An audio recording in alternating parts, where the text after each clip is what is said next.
नमस्कार दोस्तों, welcome to current affairs. Recently India ने एक ऑफर दिया है इजिप्ट को कि हम लोग लाइट कॉम्बैट एयरक्राफ्ट की मैन्युफैक्चरिंग के लिए प्रोडक्शन फैसिलिटीज सेटअप करेंगे इजिप्ट में। यहाँ पर आप देखिए, इसका आर्टिकल है India offers to set up production facilities for light combat aircraft helicopters in Egypt. कुछ बेसिक मैन्युफैक्चरिंग इंडिया में होगी, उसके बाद असेंबली यूनिट्स इजिप्ट में भी सेटअप कर देंगे। इंडिया ने हेलीकॉप्टर्स, चॉपर्स इसके लिए भी ऑफर दिया है। तो यहाँ पर हम काफी कुछ डिस्कस करेंगे, सो इस वीडियो को एंड तक जरूर देखिएगा। और आपने अभी तक हमारे चैनल को सब्सक्राइब नहीं किया है तो जरूर से सब्सक्राइब कर लीजिएगा, ताकि हमारे वीडियो की लेटेस्ट नोटिफिकेशन आप सभी को सबसे पहले मिल सके। इजिप्ट के एयरफोर्स चीफ की थोड़े ही दिनों में इंडिया में आने की उम्मीद है। हाल ही में इंडियन एयरफोर्स डेलीगेशन एक प्रोग्राम में पार्टिसिपेट करने के लिए इजिप्ट में है। डेलीगेशन में 3 सुखोई 30 MKI और 2 C-17 शामिल है। सोर्सेज के द्वारा बताया गया कि technology transfer and local production पर फोकस करने के साथ लगभग 70 लाइट कॉम्बैट एयरक्राफ्ट भी परचेज करना चाहता है। इजिप्ट वेपन्स परचेज करना चाहता है, इंडिया सेल करने की बात कर रहा है,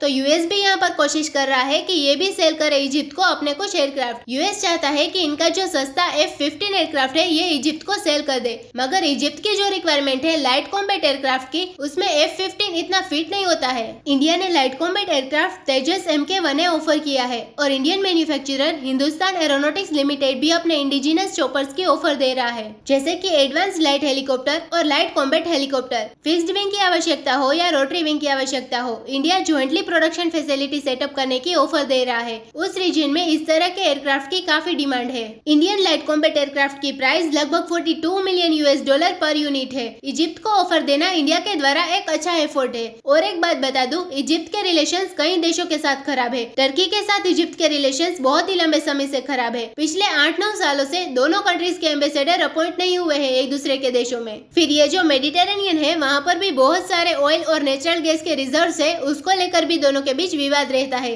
ज्यादा बड़ा एक्सक्लूसिव इकोनॉमिक जोन किसका है, ज्यादा फिशिंग, ऑयल की ड्रिलिंग कौन करेगा, इसको लेकर भी विवाद रहता है। ईरान के साथ भी इजिप्ट के रिलेशंस खराब है, क्योंकि ईरान कई बार टर्की को सपोर्ट करता है अगेंस्ट इजिप्ट। फिर कतर के साथ भी इजिप्ट के रिलेशंस खराब है, क्योंकि कतर ने कोशिश करी है कि इजिप्ट में इंस्टेबिलिटी आ जाए, इनकी सरकार गिर जाए। फिर इजिप्ट का जो पड़ोसी मुल्क है सूडान, इसके साथ भी बॉर्डर्स को लेकर इश्यूज है। इंटरनेशनल बॉर्डर यहाँ पर फाइनलाइज नहीं हुई है, तो इजिप्ट की जियोपॉलिटिकली काफी राइवल्स है। तो इसलिए इंडिया इनको एक रिलायबल पार्टनर दिख रहा है अपने एयरफोर्स को मेंटेन करने के लिए। कुछ रिपोर्ट्स के द्वारा बताया गया है कि इंडिया ने जो ऑफर दिया है कि इजिप्ट में भी तेजस को मैन्युफैक्चरिंग करने की कुछ फैसिलिटीज बना देंगे, इससे इंडिया को भी बेनिफिट रहेगा, क्योंकि अगर अफ्रीका के देशों को फाइटर जेट चाहिए होंगे, वो इंडिया प्रोवाइड करेगा इजिप्ट को मैन्युफैक्चरिंग सोर्स हब बनाकर। रशिया ने भी बहुत सारे सुखोई 30 मलेशिया, वियतनाम को सेल किए हैं, क्योंकि इन कंट्रीज को उम्मीद थी कि अगर मेंटेनेंस के लिए या सर्विसिंग के लिए हेल्प चाहिए होगी तो इंडिया इनकी हेल्प करेगा। और इजिप्ट को भी पता है कि यूनाइटेड अरब एमिरेट्स के साथ इंडिया के रिलेशंस बहुत स्ट्रॉन्ग है, इसलिए इजिप्ट को अगर एयर रिफ्यूलिंग करनी है तो यूएई में जाके कर सकते हैं। इंडिया के रिलेशंस मिडिल ईस्ट के बहुत से कंट्रीज के साथ अच्छे हैं। और ट्रेड की बात की जाए तो इंडिया और इजिप्ट दोनों के बीच ट्रेड भी ज्यादा बढ़ रहा है, लगभग 7 से 8 बिलियन डॉलर आसपास है। दोनों कंट्रीज के बीच पिछले 10 सालों में ट्रेड 5 गुना इंक्रीज हुआ है, तो ये अच्छा डेवलपमेंट है इंडिया के लिए।